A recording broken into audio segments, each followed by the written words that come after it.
भगवान की साक्षी में कसम खा के बोला था कि जो कहूंगा सत्य कहूंगा। मैंने मंच से जो बात कही मैंने पूरा सच बताया है, जो मेरे साथ हुआ और कई ऐसे नादान साधुओं के साथ, निर्दोष साधुओं के साथ होता है। आज कोई बोल नहीं पा रहा है, पर मैंने अपनी पीड़ा से सब पीड़ा व्यक्त की, ऐसा हो रहा है। और इसलिए मैंने कहा कि सब अब बाहर आके बोलो। आप मुझे बताइए, एक बच्चा साधु बनता है, उसे ये कहा जाता है कि गुरु जो कर रहा है वही सेवा है। अमृतगिरी बापू के संस्कार मुझे मिले हैं और उन्होंने कहा पाखंड नहीं चलेगा। बस उस बात को मैंने ध्यान रखा कि अब पाखंड को दूर करना है, धर्म की भ्रष्ट व्यवस्था है उसको दूर करना है। और जो मैंने बात कही वो पूर्णतः सत्य है। बच्चे जब साधु बनते हैं, और ये जैसे प्रेमगिरी और ये इस तरह के साधु जो है, उस बच्चे ने खुद कहा था कि उसका बलात्कार किया गया और उसके साथ यौन शोषण हुआ। और हमारी बात हमने जो कही थी कि बच्चा तेल लगा दे और ये मालिश कर दे और यहां वहां हाथ लगवाया, एक बच्चे को क्या पता होता है बेचारे को कि ये गलत है या सही है। जब बड़ा होता है तो आत्मग्लानि में चला जाता है। ऐसे जो धर्म की भ्रष्ट व्यवस्था बन चुकी, शंकराचार्य ने ऐसा संन्यास नहीं दिया था, सनातन परंपरा ने ऐसा संन्यास नहीं दिया था, पर आज वो परंपरा भ्रष्ट हो चुकी है। उस भ्रष्ट की परंपरा को, उस वातावरण को बदलना बहुत आवश्यक है। मैं सभी धर्माचार्यों से कहूंगा, भर्ती मेला जो चालू किया उसको बंद करो। अच्छे सच्चे साधु उससे पीड़ित हो रहे हैं और जो गरीब साधु है अखाड़े के और ऐसे उनकी जगह हड़प रहे हो आप लोग, आपको शर्म आनी चाहिए। और ये जो बातें बताई ये पूर्णतः सत्य है। ऐसा ह्यूमन राइट्स को भी मैं कहूंगा कि अंदर जाइए, उन साधु महात्माओं के साथ बात कीजिए तो पता चलेगा कि कितने बड़े कांड चल रहे हैं। अगर ये ह्यूमन राइट्स और सरकार हरिगिरी, प्रेमगिरी और ऐसे जो साधु हैं इनके ऊपर तहकीकात करेगी तो देश के ऐसे ऐसे कांड खुलेंगे, ये धर्म की व्यवस्था हिल जाएगी। साहब, इस भ्रष्ट व्यवस्था का सत्यानाश होना चाहिए और सत्य सनातन धर्म जो हमें परंपरा में मिला है, वैदिक धर्म जो शंकराचार्य जी ने दिलाया है, उसका शुद्धिकरण फिर से वहां करना चाहिए। ये मेरी मांग है। ये मुझे जो बोलता है यार, अब तुम ऐसे भ्रष्ट आदमी का नाम ले रहे हो। मैं आपको 2 दिन के बाद एक कागज दे दूंगा और वो कागज से आपको पता चलेगा कि कैसे मंदिर और मठ हड़पने के लिए वो कर रहे हैं। भवनाथ के कागज मैंने दिए थे और 1-2 जगह है उसके भी कागज आपको दे दूंगा। अभी ये भागवत है इसलिए मैं नहीं देना चाहता था, क्योंकि ऐसे भ्रष्ट व्यक्ति का क्या मैं दूं।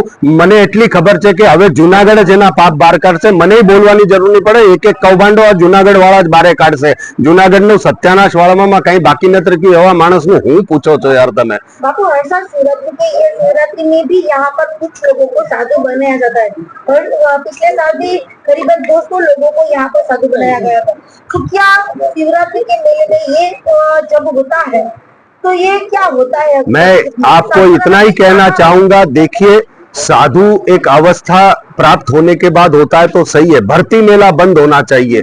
जो सच में अपने जीवन में कुछ परिवर्तन चाहता है, दीक्षा लेता है, वो बात एक अलग है, पर थोड़े समय उसको एक समाज में रखो, अपने पास रखो। कुछ साल रखने के बाद उसका जीवन देखो, सही क्या है गलत क्या है बताओ, और उसके बाद आगे एक अवस्था आने के बाद उसको आप आगे दीक्षा और ये सब शिक्षा दीजिए।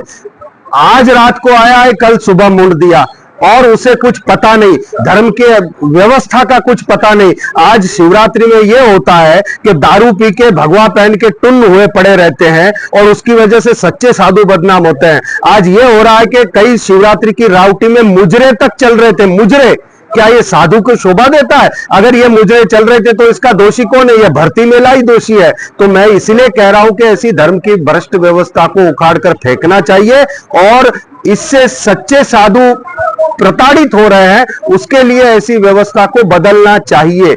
एक कानून बनाए सरकार के अवस्था प्राप्त होने के बाद उसको दीक्षा और शिक्षा दीजिए और तब तक वो अपनी यात्रा में तब तक भक्ति करे, संयम के पाठ करे। उसको भी तो पता चले कि सन्यास होता क्या है या साधु बनने के बाद क्या होता है। बच्चे, छोटे छोटे बच्चों को बना देते हो, अब उसमें नैसर्गिक गुण उत्पन्न होते तो उनको ये बताने वाला कोई नहीं है कि बेटा अगर तुम्हारे अंदर ये काम वासना जन्म लेती है तो इसको कैसे ऊर्ध्वरेता करना चाहिए। मैंने आपको मंच से भी कहा कि श्री श्री रविशंकर जी का मैं अपना लाख धन्यवाद करता हूं कि उन्होंने उनके पास जाकर के सही बातें पता चली और उनके बाद मेरी आत्मग्लानि दूर हुई। तो ऐसे सभी के साधुओं को मौका मिलेगा नहीं मिलेगा पता नहीं है। तो मैं ये कहना चाहूंगा कि ऐसी भ्रष्ट व्यवस्था का उखाड़कर फेंकने का संकल्प सब करें। बाहर आइए, बोलिए, बोलोगे तो बदलेगा, नहीं बोलोगे चुप रहोगे।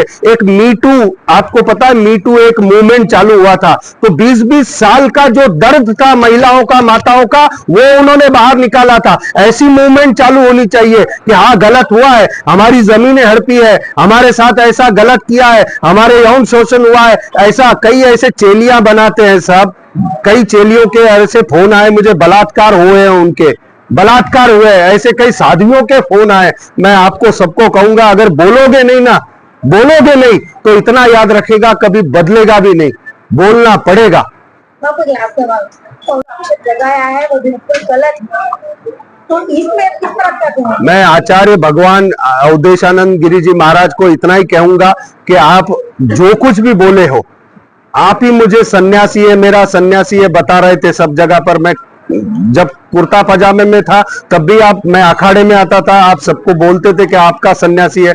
जब मैं गद्दी पर बैठा, आप शिवरात्रि में आए तब भी आप बोल रहे थे कि मेरा सन्यासी है। तो मैंने गलत कहाँ किया? हरिगिरी और प्रेमगिरी स्वयं आए थे चादर विधि करने के लिए और पूरा गिरनार मंडल था, 1-1 लाख रुपए दक्षिणा लेकर के गए। तो गलत कहाँ किया? गलत तो वो लोग कर रहे हैं दूसरों की जमीनें हड़पने का। तो आचार्य जी थोड़ा सा आप समर्थन करेंगे तो अच्छा रहेगा। मैं नहीं चाहता, मुझे पता है कुंभ मेला आ रहा है और सब कुछ हो रहा है, मैं केवल प्रार्थना कर सकता हूं कि सत्य का साथ देंगे तो व्यवस्था बदलेगी और ये हरिगिरी प्रेमगिरी जैसी गैंग जो है उससे मुक्ति मिलेगी अखाड़े को। बापू अब तो जूनागढ़